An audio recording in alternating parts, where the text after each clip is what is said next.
Всем привет! Это кетресюсми в школу. Бережосный Тони Шағыбаламен. И осындай түтіске крем негізі қандай крем жақсаңдар да бәрібір. Мен осындай крем болғандықтан осыны жағып жатырмын. Көп кетті, но ничего страшного, мойныма да жаға саламын. И осындай консилер жағып аламыз. Кірпігім. Біз мектепте боянып жүре береміз. Әрине ашық боянамыз. Қатты боянуға болмайды. Себебі біздің завучтар түсінеді. И то аяғым шығып кеткеннен аяқтарым қып-қызыл бірдеңке болып кеткен. Себебі мен макияжымды өшіру тоннагизом кетіп. Осындай спонжикпен растушевка жасаймыз. И то менің консилерім розовый цвет. И осыны тональный крем.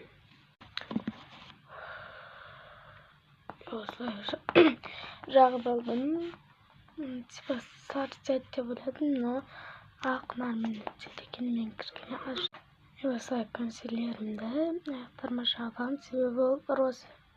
И осындай пудра жақпаймын.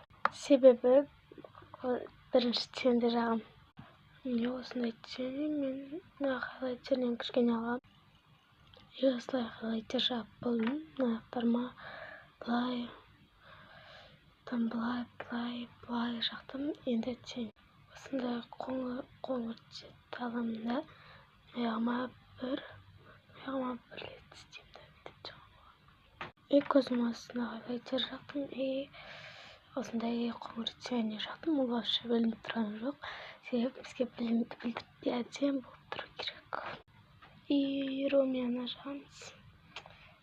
Ол румяна, ол не одна только құрғақ румяна. И жағып болдым аяғыма. И аяғыма жақтым. Осындай пудра жағым, және пудра жақпаймын деп айттым. Себебі мен ұмытып кеттім.